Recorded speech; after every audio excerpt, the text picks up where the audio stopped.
of the people. Sahara love the masses.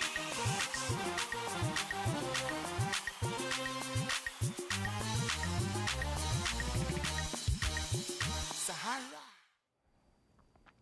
Hello and welcome to Sahara TV.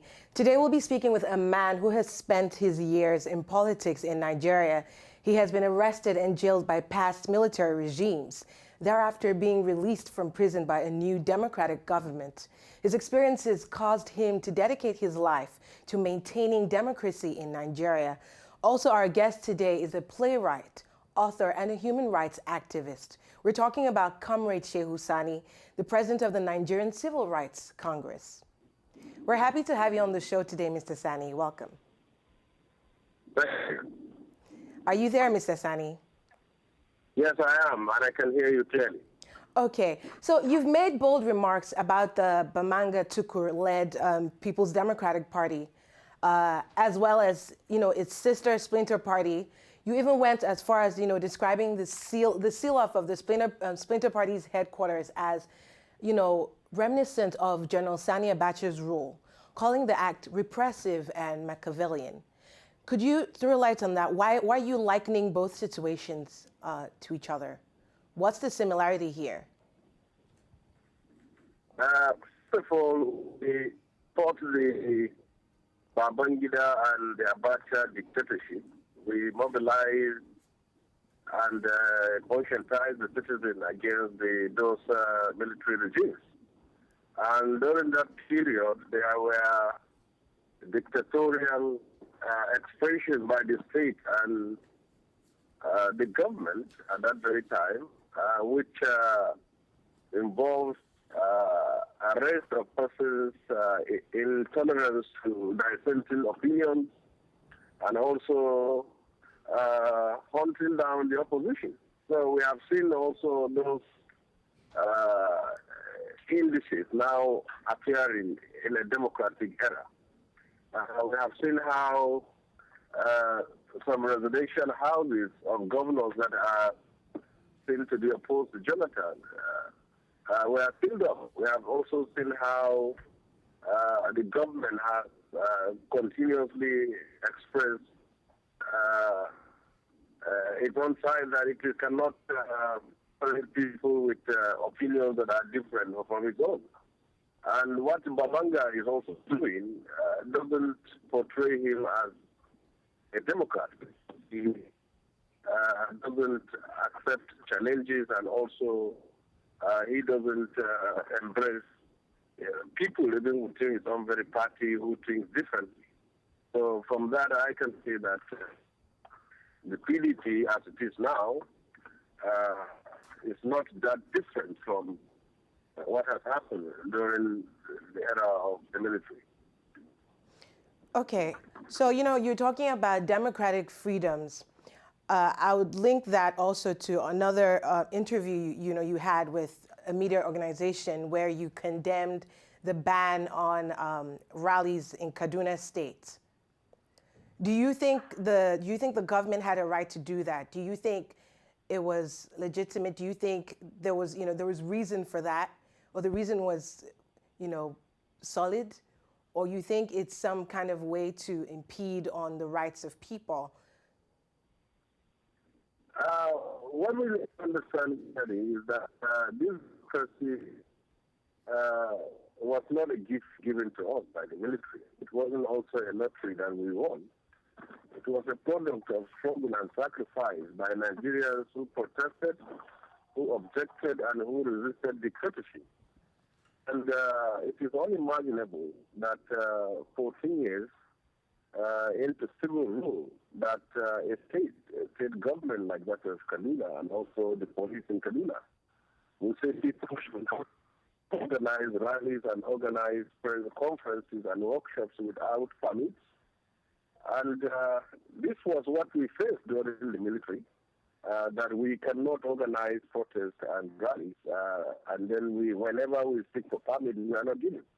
So what I said is clearly is that the police are ignorant of the law, in the sense that First of all, our Constitution guarantees all Nigerians the right to freedom of assembly, expression, and also the recent Supreme Court has made it that people can assemble and organize in tandem with what the Constitution says. So the Commissioner of Police is statement, and that of the Kano State Security Council, they are simply infringing on our fundamental rights. And we have made it very clearly known to them that we are not going to obey that law, and that we will organize conferences and workshops without seeking permission. And we know very well that what they were trying to do is simply to deny the civil society the opportunity to air their views. And it came as a result of what happened in Kaduna, where people tried to organize a rally for Jonathan and then Goodluck support, and then among those they invited, they didn't actually tell them why they were inviting them, and then there was problem at that time. But the same commissioner of police came to tell us that there was no crisis, so why should he said we must go and seek permit before we organize rallies and workshops? If we are not careful with this, he will also tell us that we need permits to organize naming ceremonies and parties in our houses. So we have made it very clearly known to him that our freedom cannot is not subject to censorship by the police, and we will not accept it. So just to be sure that I'm getting you right, you're saying that the ban on rallies in Kaduna State is born of ulterior motives. Is that what you're saying? It's not really to protect people, because people died in that rally, and that was what spurred the action of the police to make a ban institute a ban on rallies. Are you saying it's born of an ulterior motive? Well, what has been happening in this part of the country is that security has become an excuse for so many things. For security, public funds are being looted and diverted. And also for security, our freedom is being trampled upon. So we are a democratic state. Security exigencies of the state should not be an excuse to deny us our fundamental rights. A democratic state must find a balance between its security needs and its obligations to the ideals of freedom. But sorry, Mr. Sani, but with the fragile, security situation in the Northeast right now, don't you think that, taking such measures is only preemptive? Especially in Kaduna State. It's an excuse the police are trying to use to deny people assembly, to deny also people their rights to speak. But what has always been clear is that it is not by denying people the fundamental right to assemble and also to express their opinions that will address the security challenges in northern part of Nigeria. And if you want to address the security challenges in northern part of Nigeria, you need the support of the people. And I don't think by denying them the right to assemble or to speak out or restricting their freedom, that will address the problem. So we are saying it very clear that it is a breach of our fundamental rights to say we must seek police permit, which we are definitely sure that is not easily going to be granted. And then we said we will not obey that law, and we will organize, and we have been doing what we can do peacefully and in accordance with what the Constitution of the Federal Republic of Nigeria says. So have you led people, to go to the, Commissioner of Police, arguing about this, against, have you led people going there to counter this decision? Have you led people? Or this is just something you're saying, we're going to do this, we're going to do that, but have you actually led people there to counter his decision? Well, since that statement was made, people have been organizing conferences and workshops, and I am not aware of any that went to seek permit. It's ridiculous to make such an announcement which people are not going to conform with. I have been to many fora and been to many forums and workshops, and I don't think they went to seek the permission of the police. So it's a law which they are enforcing, but they made to themselves, but which is actually not going to work. Okay, I was asking this question, based on the fact that you are a civil rights leader. Yes. So have you led any, representatives of the Civil Rights Congress to the Commissioner of Police? We have not met, and what we did is he made a statement, and we also reacted to it, and we were expecting him to perhaps respond to us, but he has not. And we said it very clear that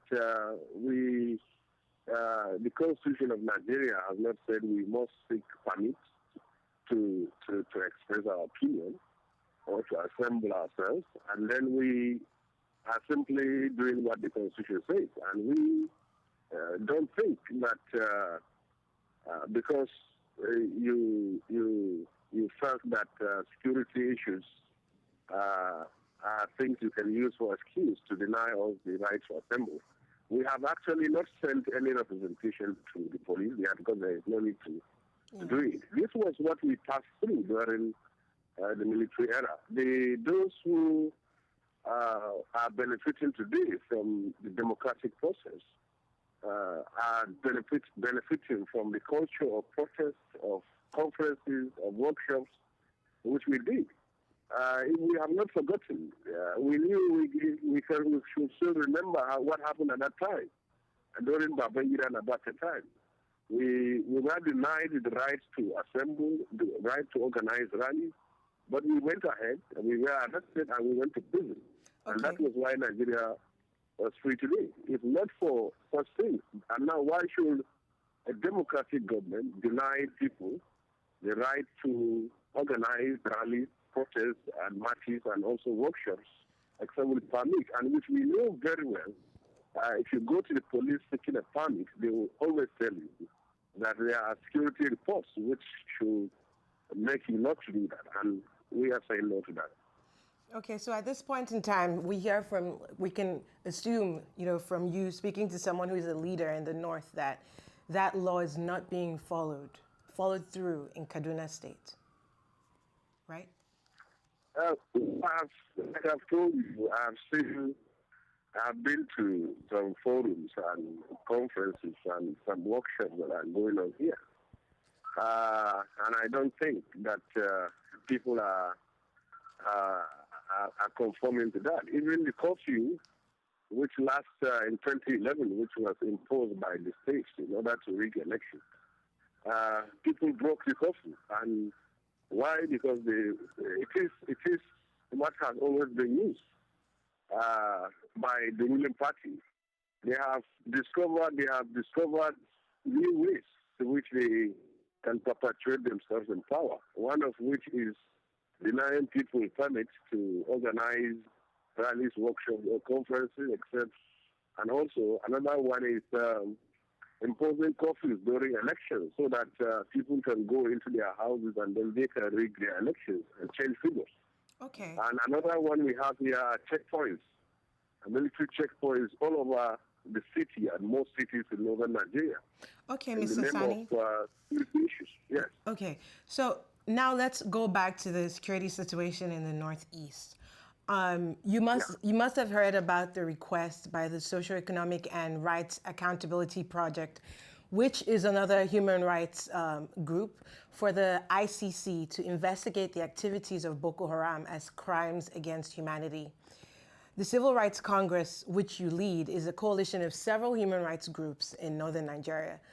Where do you stand on this? Do you share the same opinion? Yeah, whoever is found guilty of indiscriminate killings and bombing should be brought to book. But the position of civil rights, the organization which I represent, is that we should make it a general rule. Whether it's an insurgent or a military personnel or any arm of anybody who perpetrates acts of mass murder and killing should also be, and we don't believe that it all has to be in the ICC. What we're saying very clearly is that killings are being done by the insurgent as much as also security agents are killing people unlawfully. So we should bring all those who are involved in all these acts of mass killings. Sorry, Mr. Sani, are you still there? Yes, I am. Yes, you said, what's the last thing you said? We should bring all the people who are involved in mass killings. Yes, to book, because Okay. the recent report by Amnesty International has also made it very clear Yes. that Yes, we're going to talk about that in a bit. The insurgents are killing innocent persons, so also the security agents are killing innocent persons. Yes, we're going to talk about that in a bit, but I'm asking you, do you think, of course, we know that the insurgents have to be brought to book. Do you think it's a matter meant to be handled by international standards with the ICC? Do you think it's something to be considered as a crime against humanity, or you think it's something that should be handled within the borders under the sovereignty of Nigeria? Well, for now, going by what has happened in the recent past, it is becoming impossible for the Nigerian government to actually bring the perpetrators of these acts to book, in the sense that when you see government showing interest, it's because the issues are making headlines, and then when they go off headlines, and then you hear nothing about them. And that is why I will somehow suggest that ICC has a role to play here. I can see the government being very proactive in terms of bringing insurgents to court and trying them. But I don't think the government as it exists now will accept that atrocities are also committed by security agents, and they should also be tried. And they were even justifying what they are doing in the sense that it is all part of the war on terror. Yes, and, yes. Sorry, Mr. Sani, I'm sorry I have to cut you here. I understand that. We're going to talk about that, but I just want you to, I asked you a question. I said, do you think that Boko Haram needs to be tried under the ICC or within Nigerian borders? Certainly, I believe that the insurgents should be tried where justice will actually be gotten. If you bring them to the courts in Nigeria where they can defend themselves, it's fine. And if you also have to take them there, it's fine. But at the end of the day, what matters most is that justice should be done.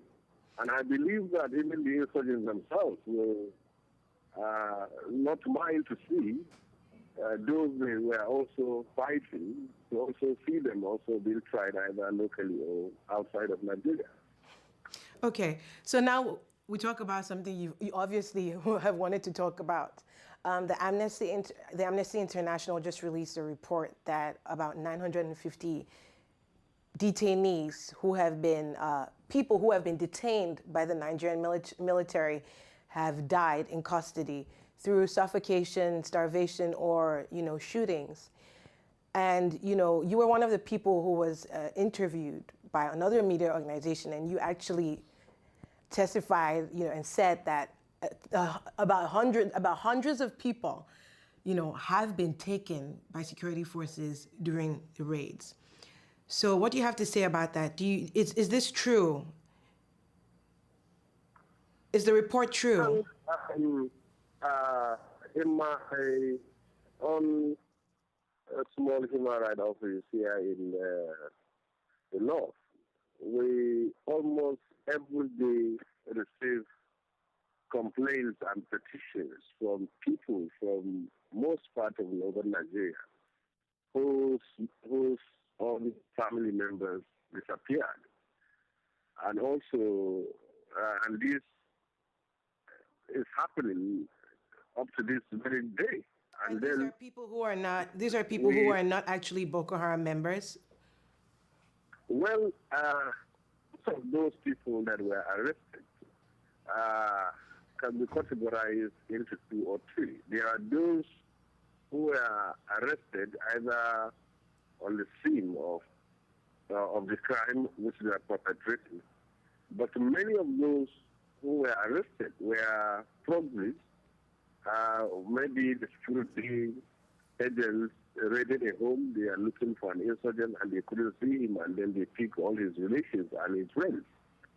Or the security agents cordon off an area where bombing takes place and arrest people. So most of those who were arrested by security agents were not insurgents, but people who are suspected to be close to insurgents or their family members or those who by accident happen to be in the wrong place at the wrong time. So, but right now, the government has refused to disclose the number of those it has in detention. But what we know very well from most of the complaints we have been receiving, many of these people are kept either in military locations, police barracks, or prisons.